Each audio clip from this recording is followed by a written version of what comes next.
Hello, everyone, and welcome back to Crypto's News. It's me, Omar Bam, aka Crypto, and I have a bit to share with you guys as we finish up this week in crypto. Thank you so much for tuning in. A special thanks to you guys who support through Patreon, through YouTube. Couldn't be here without you guys, and so many of you who have been watching the show for ages. It means a lot that you're here as we relaunch the show, and yeah, hopefully get it back to the heights that we once had. Although, like I always say, I'm super grateful for just the quality of viewers that I have here.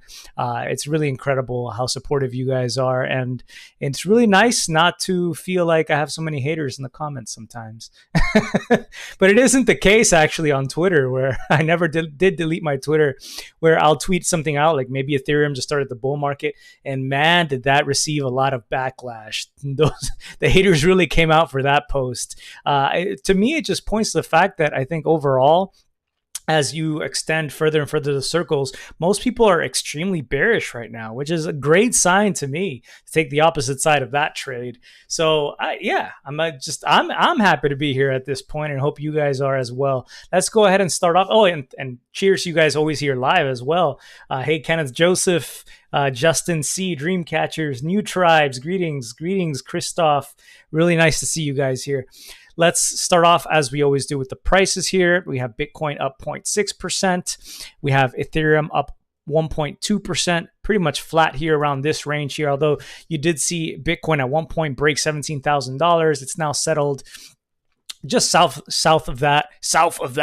Nothing really crazy here. If you're looking at the top coins, probably Ethereum Classic is the biggest mover here at the number 27 spot, up 5.9%. Nothing too crazy to talk about, but still not much of a reversal here. I would imagine that Ethereum would probably want to settle back to support at the new support. Once it breached the prior levels, we had been looking at that resistance that it needed to break as we got tighter in that formation, that pennant formation. You would imagine after breaking to the upside, it would go back down and create that as a support level, but it still continued to move up somewhat. So I don't know, maybe the market overall is sensing something here, although sentiment did say that we could see a reversal. People are becoming a bit more bullish here on social media. Sentiment is like a research firm that covers a lot of crypto, and they're warning the market that it could reverse here. And just because I said that I personally was feeling a bit more bullish doesn't mean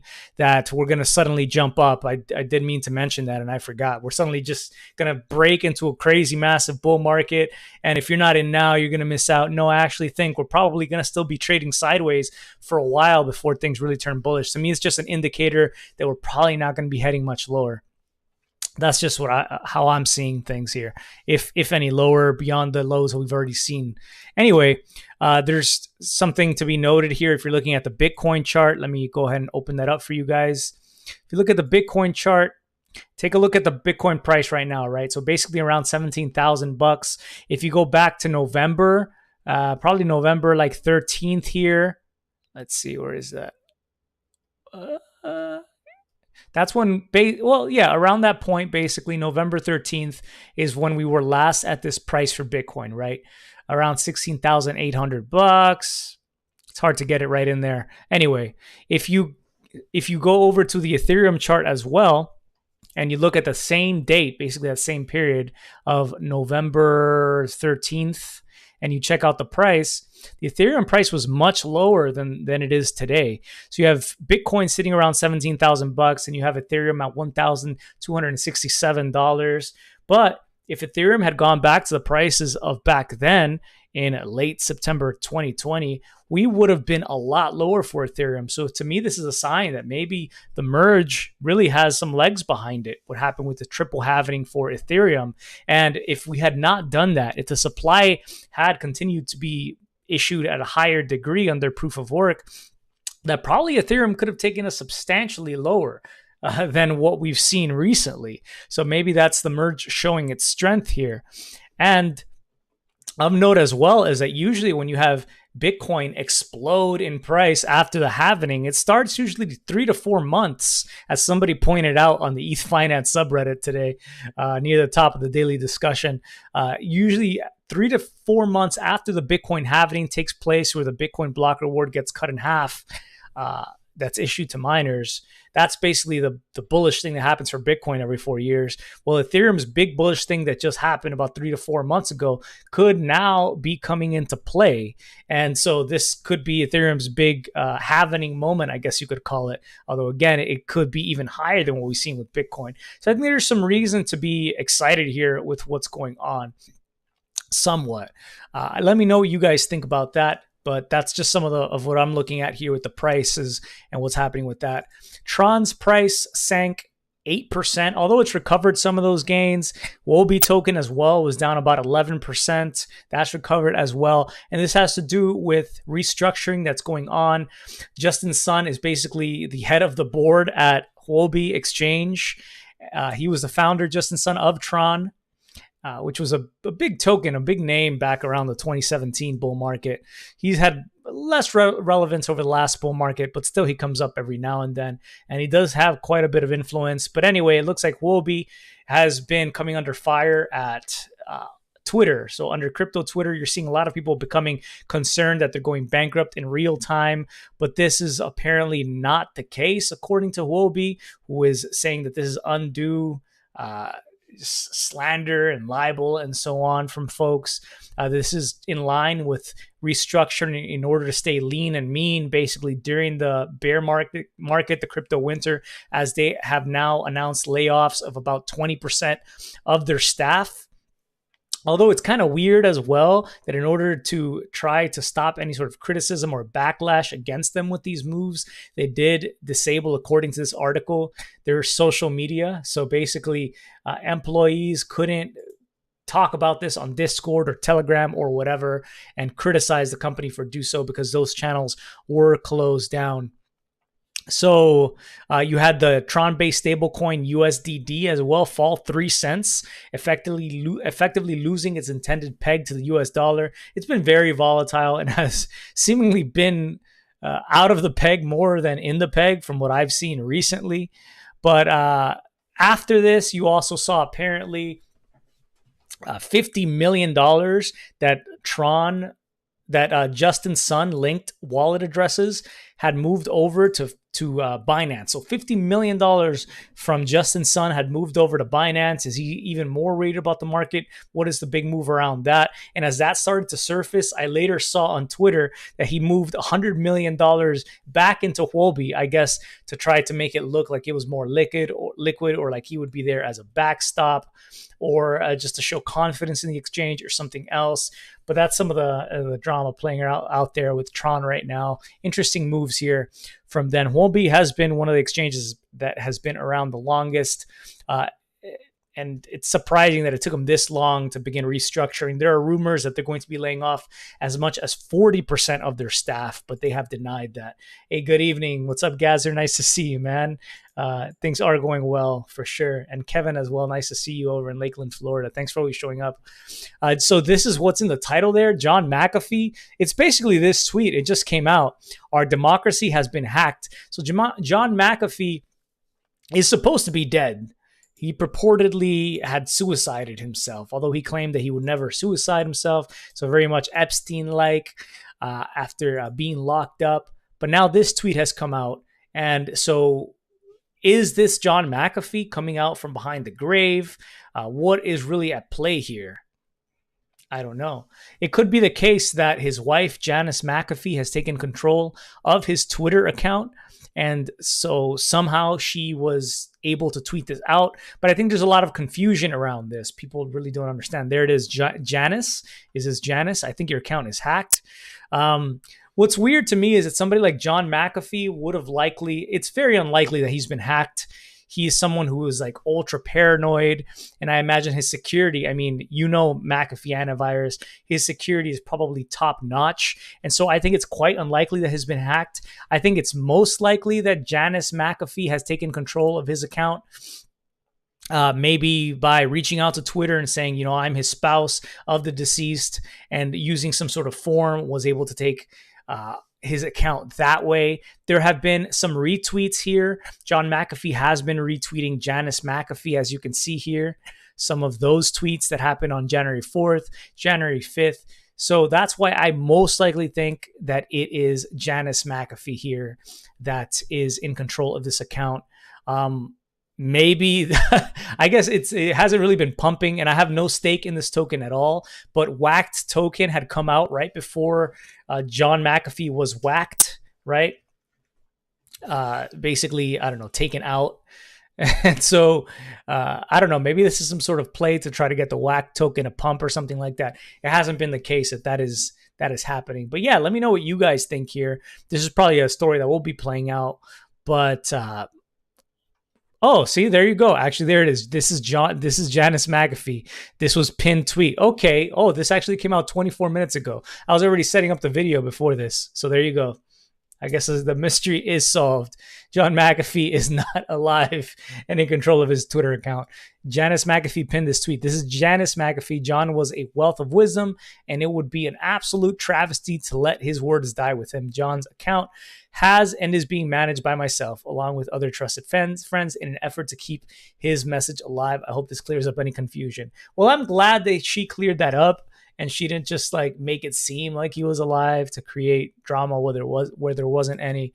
But there we are. There's just no confusion here. I love that meme. That's so funny. Anyway, well, I guess we'll move on from this news. So, brother of Bitcoin mixing CEO pleads guilty to stealing 712 Bitcoins from IRS. So you had this gentleman, the Helix CEO, Larry Harmon, who had come under prosecution for one count of conspiracy to launder monetary instruments in August of 2021. He was ordered to pay $60 million in civil penalty by the FinCEN, by Financial Crimes Enforcement Network. And so they seized all of these Bitcoin that Larry had in a Trezor wallet. They took about, 712 Bitcoins, the IRS. And his brother, Gary Harmon, managed to steal. It's come out now. He's pleaded guilty to it. He managed to take those Bitcoin out from under the IRS's nose. I remember when that happened. I don't remember if we did cover the story on this show. I believe we did, but it had come out that people were extremely confused. The IRS doesn't even realize that by confiscating a hardware wallet, they're not actually taking crypto, because as long as you have the recovery words, you have the seed phrase, which Larry's brother had, you can still take possession of the crypto.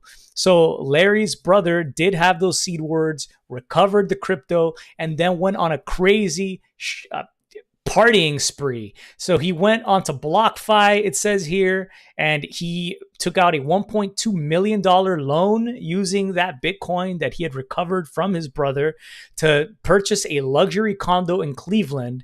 Then he went to strip clubs. He spent Bitcoin extravagantly, took some of that extra money and went on private jet flights.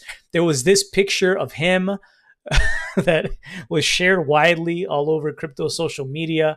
Basically, it's him in a bathtub with $100,000 bills. So this, and he was surrounded by dancers who were scantily clad. So he paid $122,000, it says here, $232 for the privilege of this. He also had a massive bill that included a $15,000 for the dancer fee and $25,000 for the room with the bathtub and the money and the dancers. So I don't understand this. This math doesn't really add up here at CoinDesk. It says the massive bill was $15,000 for dancers, right? $25,000 for the room. So we're already at $35,000 plus $100,001 bills. And he only paid $122,232. So there is over $12,000 that seems to be missing here. Maybe I'm missing something, but that looks a little bit odd. But anyway, he has now pled guilty to this. Gary is going to have to forfeit $12 million in crypto, including 647 Bitcoins to Ether and 17.4 million Dogecoins. He has not been sentenced. He faces 40 maximum years in prison. But interestingly, in 2021, when they searched his Ohio residence, the federal agents only recovered $6,000 in Bitcoin. So I guess he's going to be giving that up. But people are calling this the stupidest crime that has ever happened in crypto. He originally had denied that he had taken that money from his brother, even after there was evidence shown to him to say, hey, we kind of know it was you who did this.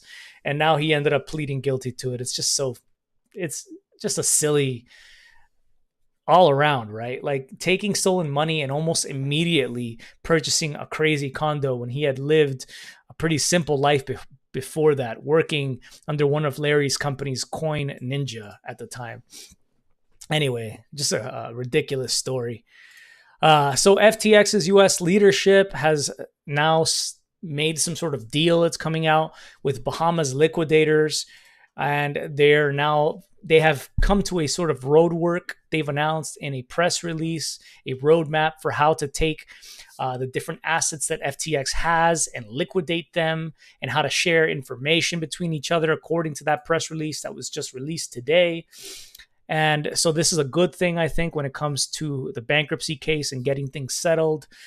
There's a new website that the prosecution Department of Justice has set up as well for victims of FTX to come out and announce that they have been defrauded by SBF. That's another bit of news, just to, again, continue to cover that, since it's one of the biggest stories. It's still playing out in crypto.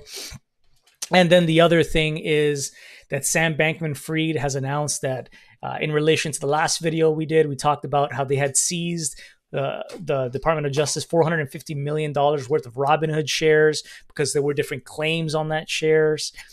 It looks like Sam Bankman-Fried is in tears. He says he needs that money back, at least according to his lawyers, because he needs to be able to pay the lawyers using some of those shares.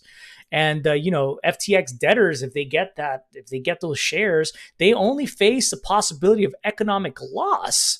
But SBF could suffer extreme harm to his defense if he cannot pay his lawyers using that money, since he only has, apparently last that we had heard, about $100,000 boo-hoo in his bank account.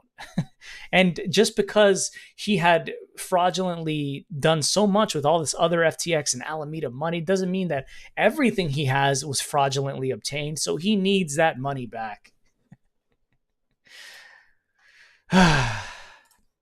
No comment on that. And then following up on Luke Dash Jr., as far as I can tell, he has not gotten his money back. Of course, it doesn't seem like it was going to be happening. This is the Bitcoin developer who was hacked or whatever, or had a boating accident, as some believed. I personally don't. I think he was hacked.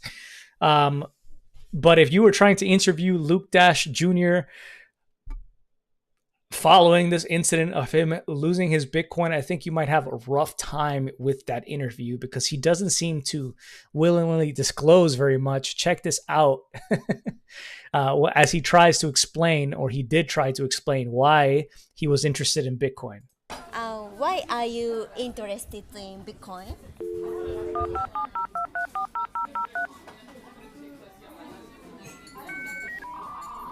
That's a complicated question. Yeah, maybe this is very complicated question, but I'm very curious, why are you interested in Bitcoin?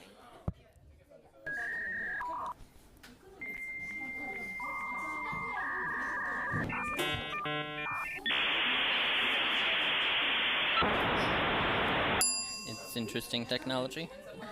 Yeah, exactly. Yeah, I think.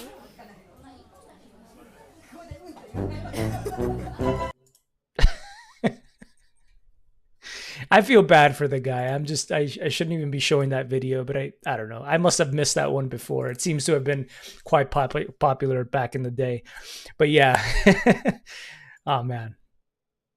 That is a loaded question, man. When somebody asks you, though, to explain your interest, I think I would probably have the same reaction or give some sort of canned response. But yeah, it's a lot. Anyway, I hope you guys have had an incredible week. I hope Luke can somehow recover his Bitcoin, but since they've been mixed, that's why it's so difficult. They've already been converted, so many of them. I hope that FTX victims get some money back. I feel for Celsius victims, because right now there's been a little bit of a wrench put in the works there, because it seems that a judge has ruled the court has ruled that the assets that Celsius currently has are property of that estate and not the debtors. People are saying people might receive $0 if they had earn accounts, but others are saying that is ridiculous. That's something else completely. But I hope that folks are able to get money back. I hope that John McAfee is alive somewhere on a beach, and one day he's like, I wrestled back control of my Twitter account. And I hope that Ethereum pumps this market to the moon. But that's not a guarantee, of course, not financial advice. But if it were to happen, it would be, if it were up to me, it would happen this weekend. And I hope it's a great one, whether it does or not for you guys. Take care, everyone. Much love, and stay cryptic. Actually, we almost missed our quote of the day here, which is happiness is not a matter of intensity, but of balance, order, rhythm, and harmony by Thomas Merton. I think if you want happiness in crypto, that's why you need to have the bear markets as well, because things become dysphoric as they get so euphoric in the bull market, and nothing makes any sense. So we need this time in order to have that balance, right? But hopefully we're coming to the end of what has been a rebalancing soon. Thanks for hanging on and continuing to support the show through this time. It means a lot. And yeah, goodbye, everyone. Have a nice one. Bye-bye.